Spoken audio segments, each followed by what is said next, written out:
آزاد کشمیر میں عام انتخابات کا پہلا مرحلہ 8 بجے سے 6 بجے تک پولنگ کا عمل جاری رہا۔ کئی پولنگ سٹیشنز پر جھگڑے، مسلح تصادم میں ایک شخص کی جان چلی گئی۔ LA9 نکیال میں PP اور نون لیگی کارکنان میں جھگڑا ہوا۔ فائرنگ سے PP کارکن مختار جاں بحق، 2 افراد زخمی ہوئے۔ واقعے کے بعد پولنگ سٹیشن پر پولنگ کا عمل روک کر پاک فوج اور پولیس کی مزید نفری طلب کی گئی۔ LA6 سماہنی میں رملوا پولنگ سٹیشن پر جھگڑا اور فائرنگ، پولیس نے ایک شخص گرفتار کر لیا۔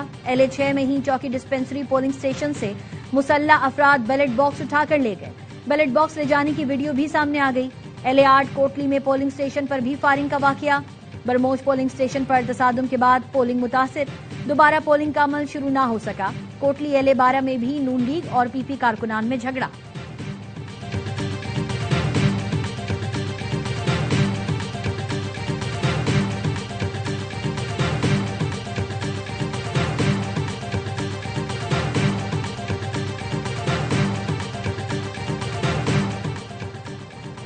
نکیال میں میرا کارکن شہید ہو گیا، متعلقہ حکام اور الیکشن کمیشن کہاں ہیں؟ بلاول بھٹو کا PP کارکن مختار یونس کے قتل پر اظہار افسوس، الزام لگایا نون لیگ کے امیدوار عمیر نعیم کی فائرنگ سے میرا کارکن شہید ہوا۔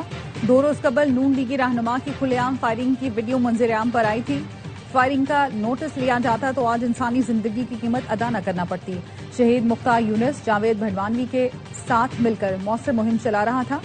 شکست سے بوکھلا کر مخالفین اونچے ہتھ کنڈوں پر اتر آئے۔ آزاد کشمیر انتخابات میں مسلم لیگ نون اور پیپلز پارٹی میں کانٹے کا مقابلہ۔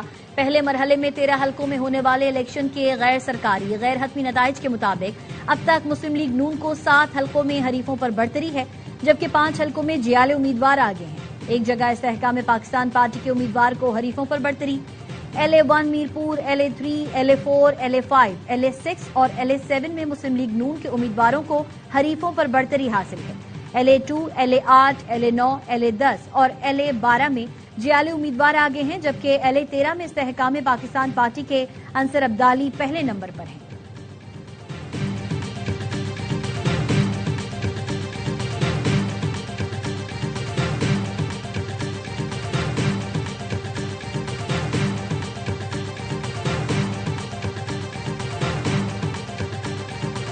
نکلو پاکستان کی خاطر، آزاد کشمیر میں نوجوانوں سے لے کر بزرگوں تک ووٹرز کی بڑی تعداد اپنا فیصلہ سنانے آئی۔ خواتین اور بزرگوں نے بڑھ چڑھ کر انتخابی عمل میں حصہ لیا۔ پولنگ کے آغاز سے ہی ووٹرز کی قطاریں لگی رہیں۔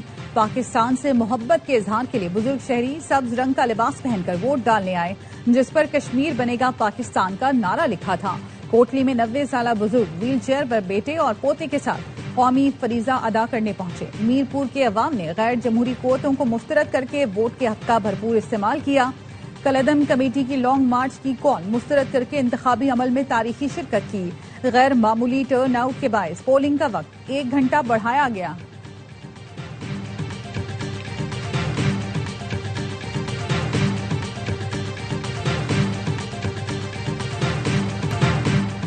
آزاد کشمیر میں نون لیگ کے گلو بھٹو نے سر عام بدماشی کی۔ نون لیگ 2024 کی طرح آزاد کشمیر الیکشن چوری کرنا چاہتی ہے۔ سندھ کے سینئر وزیر شرجیلینا میمن کی ارواح نیوز سے گفتگو، کہا زبردستی اور دھوس سے نون لیگ کو کشمیر میں الیکشن چوری کرنے نہیں دیں گے۔ نون لیگ کے گلو بھٹو نے PP کا ورکر شہید کر کے فاشسٹ روایت برقرار رکھی۔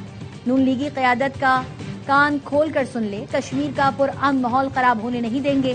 نون لیگ کی ضابطۂ اخلاق کی خلاف ورزیوں پر الیکشن کمیشن کی خاموشی سمجھ سے باہر ہے۔ سینیٹر شیری رحمان کہتی ہیں نون لیگ آزاد کشمیر الیکشن کو متنازع بنانا چاہتی ہے، جتنے چاہے ہتھ کنڈے استعمال کر لیں، الیکشن میں تیر کی جیت ہوگی۔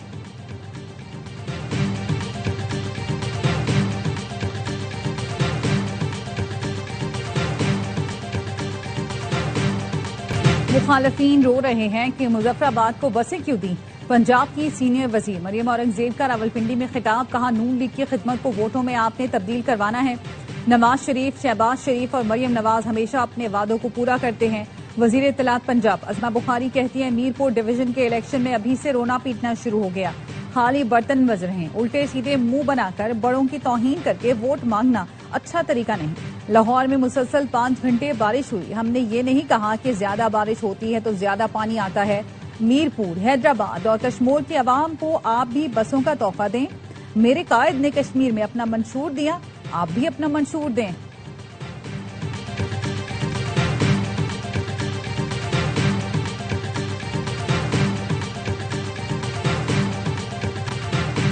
پنجاب حکومت الیکشن سے پہلے بسز دیتی تو ہمیں خوشی ہوتی۔ ڈرامے بازی سے کشمیریوں کے ووٹ خریدنے کی کوشش کی گئی۔ پیپلز پارٹی کے رہنما سعید غنی کہتے ہیں کشمیر میں غنڈہ گردی روک دی گئی تو نتائج گلگت سے مختلف نہیں ہوں گے۔ ندیم افضل چند نے کہا کشمیر کے عوام کو بسز نہیں گندم چاہیے، آپ نے کشمیر کی گندم بند کی، لوگ آٹے کے لیے ترس رہے ہیں۔ بیڈ گورننس کی وجہ سے آدھا پنجاب ڈوب گیا۔ پاکستان میں اقتصادی ترقی کے وسیع امکانات موجود ہیں۔ پائیدار علاقائی استحکام، معاشی ترقی، تجارت کے فروغ اور روابط سے منسلک ہے۔ فیلڈ مارشل سید عاصم منیر کی امریکی عوامی نمائندگان کے وفد سے گفتگو۔ فیلڈ مارشل سے ملاقات کے لیے آئے وقت میں رائن کیٹزنکے اور مائیکل جیمز شامل تھے۔ امریکی وفد کا پاکستان کی علاقائی استحکام میں اہم کردار کا اعتراف۔ امریکی ارکان کانگریس نے کہا پاکستان علاقائی استحکام کے لیے اہم کردار ادا کر رہا ہے۔ ملاقات میں پاک امریکہ باہمی تجارت کے فروغ اور اقتصادی روابط مزید مضبوط بنانے پر اتفاق۔ پاکستان میں کاروبار دوست ماحول کے فروغ، غیر ملکی سرمایہ کاری کے لیے جاری اصلاحات پر روشنی ڈالی گئی۔ امریکی وفد نے فیلڈ مارشل سید عاصم منیر عسکری قیادت کی جانب سے پرتپاک میزبانی پر شکریہ ادا کیا۔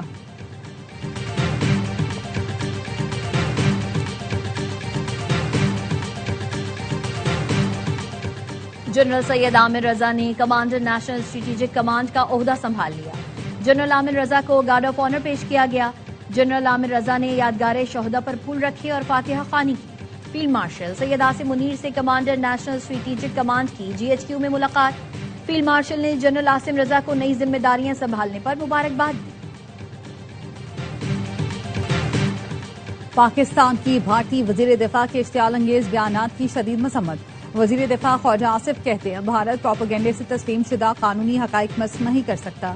بھارتی وزیر دفاع کا بیان حقائق مسخ کرنے کی ایک اور ناکام بھارتی کوشش ہے۔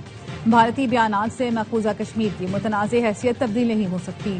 بھارت جنوبی ایشیا میں دہشت گردی کا سب سے بڑا سرپرست ہے۔ پاکستان امن اور مذاکرات کی اپنی پالیسی پر سختی سے قائم ہے۔ ترجمان دفتر خارجہ کا کہنا ہے پاکستانی قوم اور مسلح افواج ہر بھارتی مہم جوئی کا منہ توڑ جواب دینے کی صلاحیت رکھتی ہے۔ پاکستان کا اقوام متحدہ اور عالمی برادری سے بھارت کے غیر ذمہ دارانہ رویے کا نوٹس لینے کا مطالبہ۔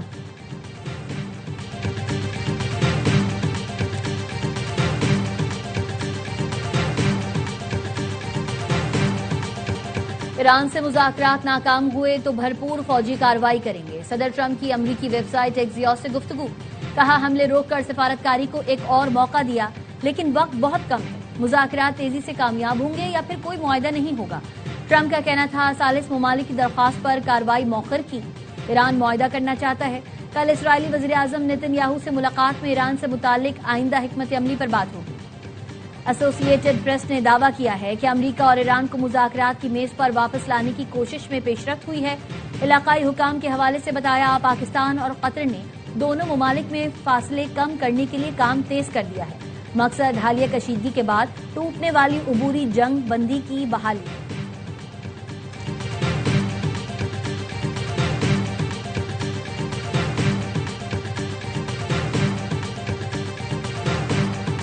ایران اور عمان کے درمیان آبنائے ہرمز کی سیکیورٹی سے متعلق مذاکرات جاری۔ الجزیرہ کا کہنا ہے ایران سفارتی پیش رفت کے باوجود آبنائے ہرمز سروس فیس پر قائم ہے۔ عمان نے علاقائی مشترکہ اتحاد قائم کرنے کی تجویز دی۔ مشترکہ اتحاد آبنائے ہرمز کے انتظام کی نگرانی کرے گا۔ عمانی تجویز میں جہازوں سے ٹرانزٹ ٹول وصول نہ کرنے کی تجویز شامل ہے۔ الجزیرہ کا کہنا ہے ایران نے متبادل شپنگ انتظامات کی مخالفت کی ہے۔ ایران آبنائے ہرمز کے انتظام میں مرکزی کردار برقرار رکھنا چاہتا ہے۔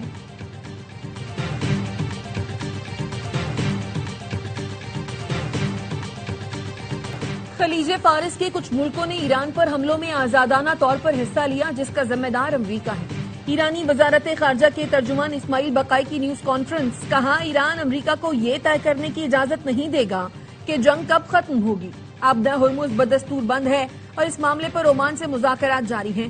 اسماعیل بقائی نے بحیرہ کیسپیئن میں بحری جہاز پر یوکرین کے حملے کو پہلی عالمی جنگ کے دوران انتشار پسند قوتوں کے طرز عمل سے مماثل قرار دیا۔ ان کا کہنا تھا یوکرین کی غیر قانونی اور بلا جواز مہم جوئی کا جواب دیا جائے گا۔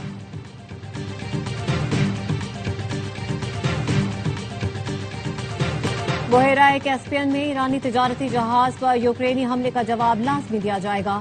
ایرانی خارجہ پالیسی کمیٹی کے سربراہ ابراہیم عزیزی کا کہنا ہے ایران کے خلاف کسی بھی اقدام کی ہمیشہ قیمت چکانی پڑتی ہے۔ امریکہ اور اسرائیل اس حقیقت سے بخوبی آگاہ ہیں۔ یوکرین کو بھی شاید جلد احساس ہو جائے گا کہ ایران جواب دیے بغیر نہیں چھوڑے گا۔ سعودی عرب پر عراق سے ڈرون حملے کی کوشش، فضائی دفاعی نظام نے ڈرون تباہ کر دیے۔ سعودی وزارت دفاع نے بتایا مشرقی ریجن اور ریاض میں تیل کی تنصیبات کو نشانہ بنانے کی کوشش ناکام بنا دی گئی۔ حملے ایران نواز دہشت گرد ملیشیاؤں نے عراقی سرزمین سے کیے۔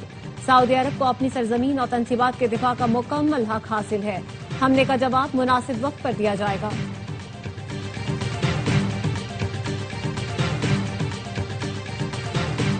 باب المندب میں پھنسے جہاز نکل آئے ہیں۔ عالمی منڈی میں بھی خام تیل کی قیمتیں کمی کی طرف جا رہی ہیں۔ وزیر پیٹرولیم علی پرویز ملک کا کہنا ہے چند دنوں سے جاری اضافہ بہتری کی طرف جانا شروع ہوگا۔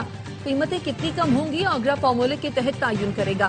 وزیر پیٹرولیم کی آئل ٹینکر کانٹریکٹرز ایسوسی ایشن کے وفد سے ملاقات، مسائل باہمی مشاورت سے حل کرنے پر اتفاق۔ وزیر پیٹرولیم نے مسائل کے حل کے لیے کمیٹی تشکیل دے دی۔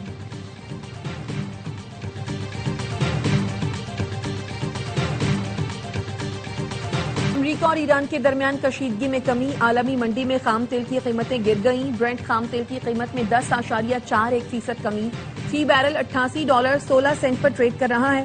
ویسٹ ٹیکسس خام تیل 8.51% سستا، فی بیرل قیمت $82.76 ہو گئی۔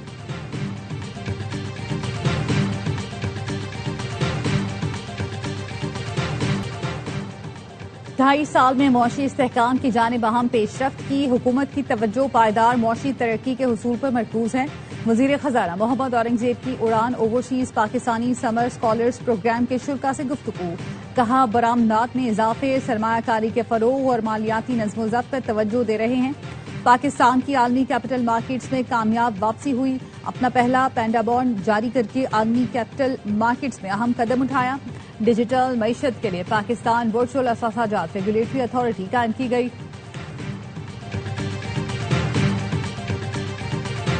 اسٹیٹ بینک نے نئی مانیٹری پالیسی کا اعلان کر دیا، شرح سود 11.5% پر برقرار رکھنے کا فیصلہ۔ پاکستان اسٹاک مارکیٹ میں تیزی، انڈیکس میں 60,000 سے زائد پوائنٹس کا اضافہ، 100 انڈیکس کی 1,78,000 پوائنٹس کی سطح بحال۔ کاروبار کے اختتام پر 7,241 پوائنٹس اضافے سے 1,78,262 پر کاروبار بند ہوا۔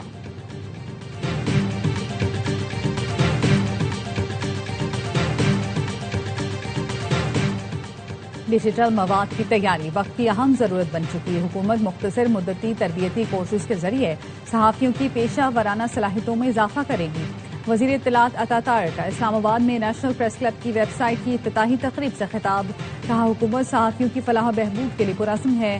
صحافیوں اور میڈیا اداروں کو درپیش مالی مشکلات کے حل اور ذرائع ابلاغ کے شعبے کو مضبوط بنانے کے لیے ایک پالیسی وضع کی جا رہی ہے۔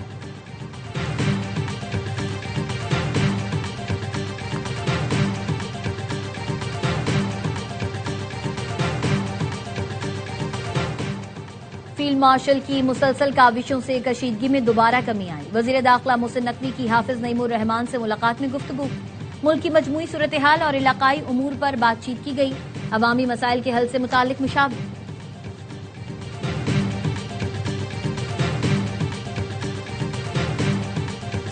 حوالدار ہو یا تھانے دار، سب کھائیں گے کھانا مزیدار اور چٹخارے دار۔ پشاور پولیس لائنز میں اہلکاروں کے لیے 5 سٹار سہولیات سے آراستہ میس قائم، کوفتے ہوں یا قورمہ، سبزی ہو یا دال، سب کچھ ٹھیلے سے بھی سستا ملے گا۔ اہلکار کھانے کے ساتھ اپنی شکایات اور مسائل افسران کو بھی پہنچا سکتے ہیں۔